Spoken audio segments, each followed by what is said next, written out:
Tema kõige suurem tähtsus on see, et ta tõi keha psühholoogiasse. Ütleme, kehahoiakud ja kehaga tegelemine, joogad, kõik muud asjad, mis kehapingeid vabastavad, on praeguseks hetkeks täiesti normaalsus. Me oleme sellega harjunud. Aga veel 50-60 aastat tagasi see niimoodi ei olnud. Ja tema oli esimene, kes hakkas rääkima, mismoodi kehapinged mõjutavad inimese psüühikat. Ja täna ma räägin kahest asjast. Esiteks tema mudelist, millest inimene koosneb, millistest kihtidest ja mis on inimese süvaolemus. Ja teiseks on tal selline huvitav termin nagu kaitserüü. Ehk iga kord, kui inimene oma elus surub alla mingit emotsiooni, mingit tunnet, mida ta tunda ei taha, tekib samal hetkel lihaspinge. Ja kui lihaspinged väga palju võimenduvad ja kumuleeruvad, siis tekib selline asi nagu kaitserüü. Ma usun, et lihtsalt igaüks on ka näinud inimesi, kes on hästi jäiga kehahoiakuga ja kelle olek on väga selline kinnine. Et see on elu jooksul alla surutud negatiivsete tunnete resultaat. Ja tal on väga hea ja ilus isiksuse mudel, mis ütleb, et inimese sees keskel on inimese tuum. Ja inimese tuum on selline armastus, õnnelikune see seisund, heaolu seisund, nauding tööst, loomulik vaba suhtlemine. Selline ülim heaolu tunne, kus on igasuguste pingete puudumine. Ja ta nimetab seda selliseks hingekihiks. Probleem on selles, et me ei ole oma hingekihiga kontaktis. Ja hingekiht on meil kaetud allasurutud tunnetega. Küsimus ongi selles, et me elu jooksul kogeme hästi palju erinevaid tundeid, kurbust, rõõmu, viha, ärevust ja me ei taha neid nagu tunda. Ja kui me neid nagu tunda ei taha, siis me blokeerime nende tunnete tulemise teadvusesse ja see blokeering moodustabki siis esimese kihi sellise meie tuuma ja armastuse ümber, mis takistab meil oma tuumaga olla ühenduses. Kõige klassikalisem olukord on viha.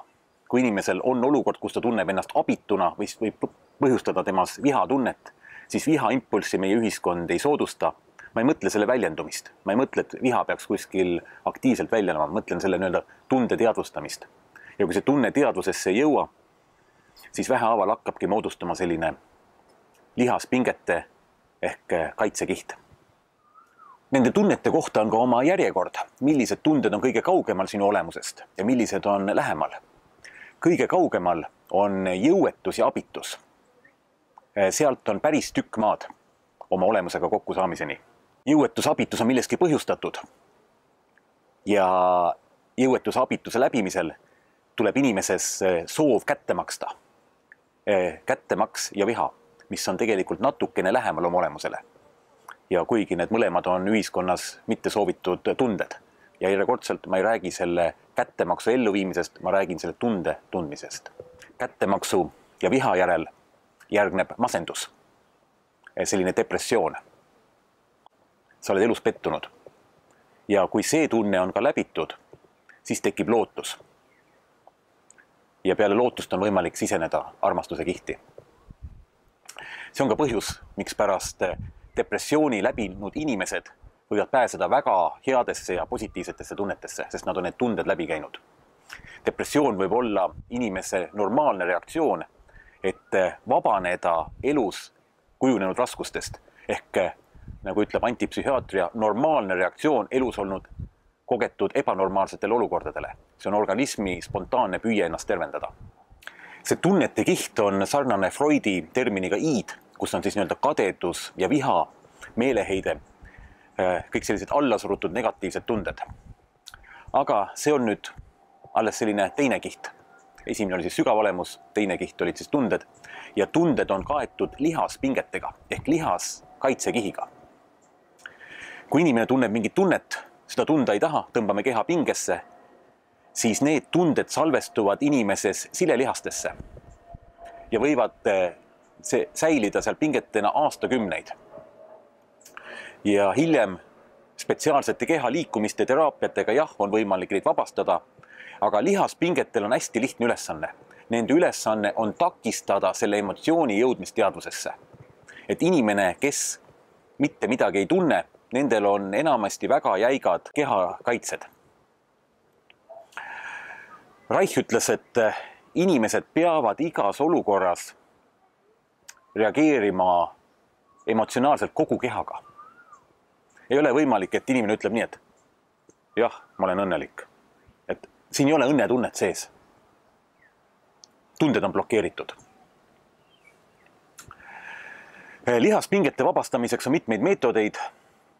Praegusel hetkel on Eestis levinud trauma release exercises, kus inimene spetsiaalsete harjutustega paneb oma keha värisema ja vabaneb pingest ilma seda teadvustamata. Seal on tegemist nimme-ristluu lihasega, millele on natuke keerulisem ligi pääseda. Aga peamine selle info juures on see, et emotsioonid on kaetud lihaspingetega, mis kaitsevad alumisi kihte. Aga lihaspinged ei ole veel kõige pealmine kiht. Kõige pealmine kiht on siis nõnda nimetatud egokiht ehk nii-öelda persoonakiht, mis siis õigustab, kaitseb neid lihaspingeid, mis on seotud sellise maski mänguga, kus me olemegi kehaliselt pinges ja etendame mingit rolli. Ja nii kurb kui see ka ole, siis Reich ütleb ka seda, et praktiliselt enamus inimesi, kes töötavad kuskil suurtes institutsioonides, ametites, on olukorra sunnitud kogu aeg oma tundeid alla suruma. Nad ei saa ennast vabalt väljendada ja seal tekivad mikropinged. Isegi selline näide on toodud, et kujutame ette inimest, kes töötab kaubamajas müüjana. On tubli, hea, avatud südamega inimene. Ja siis tuleb sinna inimene, mida tõenäoliselt küll ei juhtu, aga ütleb, et ma tahaksin saada, et kas te võiksite mulle kinkida ühe jope. Ja kuigi inimesel võib-olla südamest oleks soov kinkida see jope, siis ta ühelgi juhul seda teha ei saa. Ütleme, see sisemine impulss, mis ta teha tahaks, teist inimest aidata peab alla suruma. Egokihis on kõik meie kaitsemehhanismid. Eitamine, umbusaldamine, süüdistamine, ratsionaliseerimine, represseerimine, millegi maha surumine, kõik sellised psühholoogilised kaitsemehhanismid, mis aitavad meil ühiskonnas eksisteerida, on selles pealmises kihis. Ja on ka täiesti arusaadav, et nii-öelda alumiste kihtideni jõudmiseks on vaja läbida 3 erinevat kihti, mis kõik tekitavad meis ebamugavust. Ebamugavust tekitab siis oma kehapingetega kokkusaamine, me ei taha seda tunda. Ja kui me kehatundeid hakkaksime tundma, siis sellega kaasneks negatiivsete emotsioonide üleküllus. Ja seda me samuti ei taha tunda. Aga selle kõige all on tegelikkuses armastuse ja heaolu kiht. Ja see oli selline William Reichi üks isiksuse mudel, mis siis tekitas väga suurt vastuseisu. Ma ei taha öelda, et ainult selle mudeli pärast, pigem ka tema teiste teadusavastuste pärast on selline huvitav fakt, et 1950. aastate lõpul, kui Reichi taheti psühholoogiast välja heita, siis ühel hetkel võeti vastu kohtuotsus, mis ütles, et kõik tema teosed kuuluvad põletamisele, kõik tema avaldamata käsikirjad kuuluvad hävitamisele ja tema enda lähemaid kaastöötajaid sunniti kõike seda tegema, nii et tema raamatud põletati ära 50. aastate lõpul Ameerika Ühendriikides. Ja see on niisugune ajaloos teine juhus, kus nii-öelda psühholoogide teoseid põletatakse. Esimene oli 30. aastate lõpus Saksamaal, kus kõiki Freudi teoseid põletati. Ja ma arvan, nii Freud kui Reich saaksid selle kohta ühtemoodi öelda, et maailm on 200 või 400 aastaga väga kõvasti edasi arenenud, sest 400 aastat tagasi oleks neid endid põletatud, aga praegu põletati ainult raamatuid. Nii et need raamatud olid väga ohtlikud teatavale inimgrupile, et isegi ei antud inimestele võimalust ise otsustada, kas see teooria on õige või see teooria on vale.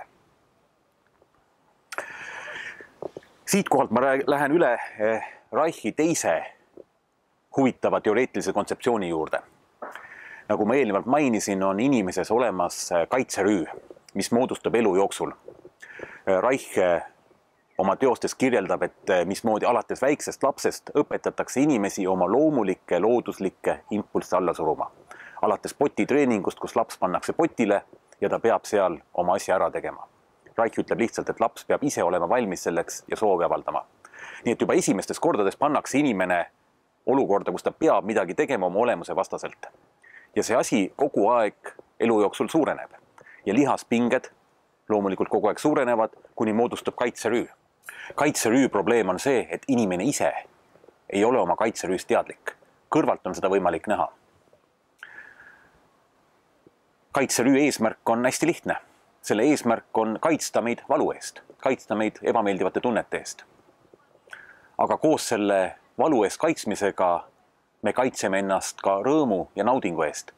Ja siis me toimimegi siin nagu zombid ilma emotsioonideta. Reich ütleb, et saada täielikuks terviklikuks inimeseks on inimesel kindlasti vaja vabaneda oma kaitserüüst. Ja lisab ka juurde, et ühiskond täielikult toimida, kui kõik inimesed on kaitserüüst vabad, võib-olla ei olegi võimeline. Sest me peame ka ühiskonnas mingeid asju tegema. Aga siin ongi vastuolu individuaalse arengu ja ühiskonna arengu vahel. Ja kui on kellelgi huvi individuaalseks arenguks, siis jah, kaitserüüga peaks inimene hakkama saama elu jooksul. Kaitserüü on ka mitmekihiline. Reich tegi mitmeid uuringuid eluenergia kohta ja see oli ka ilmselt peamiseks põhjuseks, miks ta psühholoogiast välja heideti. Sest eluenergiaga tegelemine on vastuolus praeguse materiaalse paradigmaga ja kui võtta aluseks mõni Reichi teaduslik avastus, siis sa paratamatult jõuad ka selleni, et eksisteerib mingi universaalne eluenergia, mis on meist natukene kõrgem ja mis määrab selle, mismoodi elu tekib, liigub ja areneb. Inimene ei suuda ju isegi oma keha mitte ühtegi funktsiooni tegelikult juhtida mõtlemisega. See kõik käib kuskilt mujalt. Ja tema väidab, et see käib läbi eluenergia ja tõi sisse termini veel orgoonenergia, mis on sarnane Qiga ja kõikide selliste juba tuhandeid aastaid tuntute energiate kirjeldustega. Ja kuna ta seda uurima hakkas, siis loomulikult psühholoogia sai ühel hetkel aru, et see viib välja natukene praeguse teadusliku paradigma muutumiseni ja ei tahtnud seda tunnistada. See eluenergia, tema uuringute järgi, ta tegi isegi spetsiaalseid kaste, et seda koguda, väites, et näiteks puuvill ja vill koguvad seda energiat, metall juhib seda inimesest eemale, et on kasulik, kui inimene on puuvilla ja selliste looduslike materjalide sees, seal koguneb energiat juurde ja ehitas spetsiaalsed kastid, mis aitasid energiat koguda, aga välja ei lasknud. Ja uuringud näitasid isegi seda, et inimesed, kes olid surmavalt vähihaiged, nendel toimus teatav paranemine, nende verekoostis muutus paremaks, nende subjektiivne enesetunne paremaks, aga kahjuks jah, see uuring oli see, et nad ei paranenud ja nad ikkagi kahjuks lõpuks surid. Selle eluenergia kohta koostas ta sellise teooria ja jälgides seda, mismoodi ta inimestel liigub, siis ta leidis, et eluenergia liigub ülevalt alla, pealaest jalgadeni. Aga meie need kaitserüükihid on horisontaalsed ja neid kihte on 6 tükki. Ei ole nii, et me saame üheselt kogu kaitserüü ära võtta. Ja kaitserüükihtide vabanemine hakkab ülevalt poolt allapoole. Esimene kaitserüükiht on silmade juures. Need on siis inimesed, kellel on raskusi näiteks nägude tegemisega, kelle näod on hästi ilmetud, kes ei suuda grimasse teha, rääkimata sellest, et nad suudaksid nutta. See on siis esimene kaitsekiht näo juurest. Ta soovitab inimestel alustada grimasside tegemist peegli ees ja vaadata, mis tunne on, et kas sa suudad seda. Sest niipea, kui sa hakkad oma keha ka mingeid asju tegema, siis koos selle keha ja lihase liikumisega kaasneb ka mingi emotsiooni tulek teadusesse ja on võimalik selle emotsiooni läbitöötamine ja vabanemine. Esimene kiht siis silmade juures. Teine kiht on suu juures. See on siis inimene, kellel on raskusi oma mõtete väljendamisega. See on küll ka 3. kihiga seotud. Sellega kaasneb köhimine, nii-öelda võimetus vabalt lasta suu kaudu oma emotsioone ja tundeid välja. Reich, kui ta klientidega kohtus, jälgis nende kõnerütmi, tooni, sügavust ja jälgis, kas kõne on kooskõlas inimese nii-öelda keha ja olemuse ja rääkimisega. 3. kiht on õlakiht. Need on siis inimesed, kes tõmbavad ennast küüru kaitsesse. Õlad on kaitseks välise rünnaku eest. Nad on valmis kogu aeg selleks, et kuskilt on tulemas väline rünnak. Kuidas sellega hakkama saada? 4. kiht on rinnakiht. Rinnakiht kaitseb meid viha eest. Eesmärk on enesekontroll, et me kontrollime olukorda, tõmmatakse siis kopsud õhku täis ja et ma pean selles olukorras hakkama saama. Rinna juurde moodustub siis kiht. Naistel, kellel on rinnakiht, rinna juures kaitsekiht, nende rinnanibud võivad olla tundetud ja nad ei suuda tunda naudingut rindade piirkonnas. Lisaks nad ei taha lapsi imetada rinnaga. Rinnarüü haarab enda alla ka käed ja sõrmed. inimesed, kellel on käed ja sõrmed külmad, ka nendel on rinnarüü väga tugev. Teatavasti sõrmed on emotsionaalse keha pikendus. Et kui emotsioonid ei ole vabad ja inimesel ei ole kontakti oma südamega, siis suure tõenäosusega võivad ka keha sellised kaugemad osad olla külmemad, et organism ei suuda sinna piisavalt energiat saata. Järgmine on diafragma, mis on hästi ligidal päikesepõimikule. Reich rääkis isegi sellest, et Saksamaal oli võimalik eristada kõva kõhuga ja pehme kõhuga lapsi, kes olid lastekodudes. Kõva kõhuga lapsed olid need, kes olid ärevil pinges, kes vaatasid kogu aeg ümberringi, kus toimub, kus võib midagi juhtuda. Ja pehme kõhuga lapsed olid sellised rahulikud, mõnusad ja head, kes julgesid nagu elu vastu võtta, nagu ta on, ja nautida, kes ei kartnud. Diafragma kaitserüü avanemine annab võimaluse inimesele oksendada ja oksendada välja negatiivseid tundeid. Sealt allpool on puusarüü. Puusarüü on hästi tugevalt seotud seksuaalsusega ja Reich arvas ja ütles, et puusarüü on tänapäeva ühiskonnas praktiliselt kõigil inimestel. Ja suured sellised probleemid hakkavadki sellest, et inimesed ei luba endale tunda instinktidest pärit emotsioone, mis on meie loomuliku olemusega. Ja eelkõige on see seotud loomulikult seksuaalinstinktiga, mis surutakse alla. Seksuaalse instinkti alla surumine tekitab viha. Ja loomulikult see viha surutakse veel täiendavalt alla. See on teisane nool iseenda vastu. Ja kõige selle tulemusena moodustabki kaitserüü. Selle kaitserüü vabanemine paneb kõik energiat kehas hästi tugevalt üles alla liikuma. Juhul, kui seal on kaitserüü, siis sellised pehmed, õrnad impulsid, mis peaks sellise seksuaalsuse ja tunnetega kaasnema, võivad muutuda brutaalseteks ja jõulisteks ja hävitavateks, kus inimene ka tahab tunda tegelikult naudingut, lähedust, aga kuna tal on välja elamata emotsioonid, siis ta tegelikult ei pääse sellele ligi. Tugeva kaitserüüga inimestele kohta võib öelda seda, et nendes põhjustab nauding ärevust. Ja lisaks muidugi, kui sul on kaitserüü, siis kaitserüüga inimesed, vanemad kutsuvad esile ja ütleme, nende tegevus põhjustab ka kaitserüü tekkimist lastele. Et see on iseennast võimelduv protsess, mis käib läbi mitmete põlvkondade. Ja loomulikult, nagu aru saada, siis selline kaitserüü teooria on natukene vastuolus teadusliku maailmavaatega, kuigi intuitiivselt. Ma isegi ei tea inimest, kes seda kuuldes ei tahaks sellega nõustuda. Võib-olla ja ainult teadlased, kes sellega põhjalikult psühholoogiaga tegelevad, tahavad sellele vastu vaielda, sest see võib nende elutööd ja nende elu põhimõtteid ja asju hästi tugevalt häirida ja ma täiesti mõistan, et seal võib olla hästi suur vastuolu. Aga ma väga loodan, et see teooria areneb edasi, sellepärast, et William Reichi tütar Eva Reich, kes on välja arendanud liblikmassaaži, spetsiaalne tehnika, mismoodi niisuguste kiirete liigutustega, hästi pehmete õrnade liigutustega on võimalik kaitserüüd sulatada. Siis tema, Eva Reich, on öelnud, et läheb aega veel 150-200 aastat, kuni inimkond mõistab, millise suure teadlasega oli tegemist. Nagu ta ütles, et võib-olla korra 500 000 aasta jooksul üldse sünnib sellist inimest, nagu oli William Reich. Ja ta võrdles teda Mendeliga või Galileo Galileiga, kes toovad sisse täiesti uue paradigma ja läheb 100-200 aastat, kuni seda ükskord tunnistatakse. Ja mulle see mõte meeldib. Ja kui see väike videolõik aitab tema teooriaid natuke propageerida, siis mul on selle üle väga hea meel. Aitäh!